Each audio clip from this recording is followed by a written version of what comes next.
Alright guys, so the Giants season is officially over, and yeah, it's sad. It stinks. I guess we're lucky because their season didn't officially come to an end until the final game of the regular season. So that means they played meaningful football every game this season. So I guess that's kind of nice. You couldn't have said that the past few years. I just always get sad when the season ends just because, you get used to watching them every Sunday. You see the practice pictures during the week, the videos from practice, all of that. And, now there's going to be no more Giants football for a pretty long time. So, that makes me kind of sad because I was just thinking about how long it's going to be until I watch another Giants game. And I'm like, whoa, that's a long time. But hopefully the off season will be fun and stuff. I know you guys want me to talk about what the Eagles did, and I will talk about that, but first I need to talk about the Giants because the Giants not making the playoffs is only the Giants' fault and not the Eagles' fault. The Giants not making the playoffs, the Eagles don't really have anything to do with that because the Giants should have won enough games. You know what I mean? You shouldn't be in a spot to rely on other teams to win to making it into the playoffs. You should control your own destiny. And yeah, what the Eagles did stinks, and I'm going to talk about that in a minute because it does make me upset. But at the end of the day, the only reason the Giants didn't make the playoffs is because of the Giants. It's not because of the Eagles or anything like that. Well, technically, yeah, I guess so. If they won, the Giants would be in the playoffs. But, the Giants needed to win more games. And, that's the end of the story there. It's the Giants' fault that they didn't make the playoffs. They needed to win more games. They were in a bunch of close games, and they needed to win more of those. So, listen, I'm not saying it's the Eagles' fault that the Giants didn't make the playoffs. I'm not blaming the Giants missing the playoffs on the Eagles. But let's talk about this game tonight because I did not have my hopes high going into this game. I said, don't get your hopes up, Lauren. Whenever you get your hopes up, it always ends up bad, right? So I didn't have my hopes up going into this game. And, the Eagles, they're down 10-0 early, and I'm like, oh, okay, I guess I'm just going to go watch this game upstairs. It looks like the Eagles are going to lose, right? And then the Eagles come back and they get the lead, and it's like, oh my gosh, the Giants could actually make the playoffs. Is this real life? Oh my gosh. And then the Eagles went for it on 4th down instead of kicking a pretty easy field goal to tie the game after that Eagles interception. And then Jalen Hurts comes out of the game and Nate Sudfeld comes in. And that's when you're like, oh my gosh, is this real life? You're saying, is this real life again, but is this real life sad version, not happy version? And it's really surprising that the Eagles did that, to be honest with you. Because someone tweeted this out. I forget who tweeted this out, but someone said the Jets didn't even tank like this. I think it was one of the Knicks meme pages actually tweeted that out, that the Jets didn't even tank like this.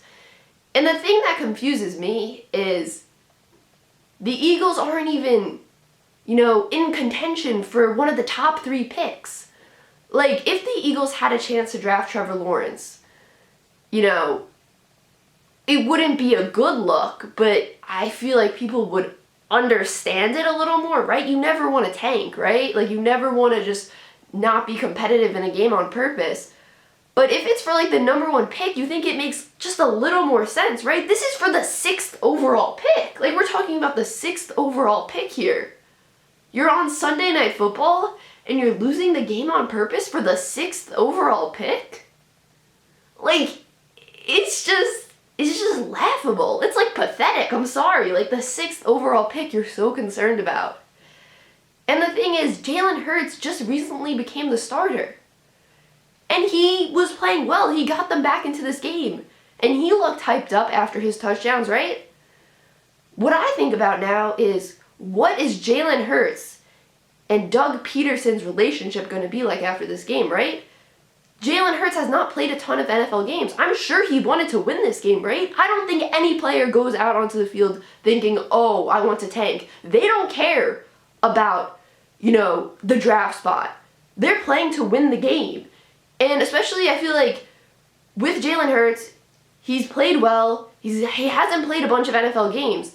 This guy, I don't feel like wanted to come out of the game. Obviously, I don't know the conversation that Doug Peterson and Jalen Hurts had or whatever, but if I'm Jalen Hurts, I'm upset. I'm upset that I'm getting pulled out of the game because a division rival is going to clinch on my home field, is going to make the playoffs on my home field. And it's just like, you're allowing that to happen if you're Doug Peterson. Doug Peterson is allowing that to happen. And it's just like, you're on Sunday Night Football and you're doing this. It doesn't matter what game you're doing this in, if it's a 1 o'clock game, whatever, a 4:25 game, whatever.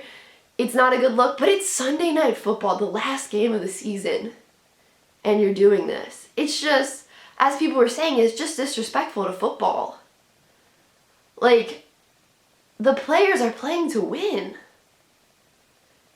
And I don't know how you do that, to be honest. Like, next season, like, how do you go out there and just be like, okay, like, how do you face other teams and just be like, oh, okay. If I was an Eagles fan, I think I'd be upset, honestly. I know that's easy for me to say right now as a Giants fan, but if I'm an Eagles fan, like, I just don't think that's a good look. In sports, you're always talking about building a winning culture and this and that. This is doing the total opposite of that. I know they were eliminated already. But you never play a game to lose. You only play 16 games a year. You never play one of them to lose.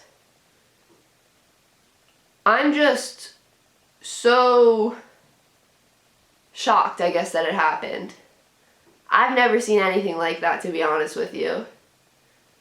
I mean, I haven't watched a ton of sports games. I'm only 21. Well, I guess I have watched a good amount. I am 21. I'm not that young. But, like, I've never seen anything like that in the NFL. That's just crazy. I don't know. I mean, you know, yeah, the season's over today, but next season you gotta go play 16 more games. Like, I don't know what the locker room and the players think about this, to be honest. Obviously I don't because I'm not there, but maybe we'll find out more information. I don't know. I'm just shocked. Also, I just totally forgot to say, congrats to the Washington football team because they really do deserve this. They really deserve this. And it's really a feel-good story that the Washington football team did make it. So I'm really happy for them. And yeah, just really happy for Ron Rivera and Alex Smith especially. Just crazy stories from those guys, and they've been through a lot. I guess that's it for this video, guys. Make sure you drop a like, comment down below, let me know what you think of this whole situation, and subscribe. Peace out.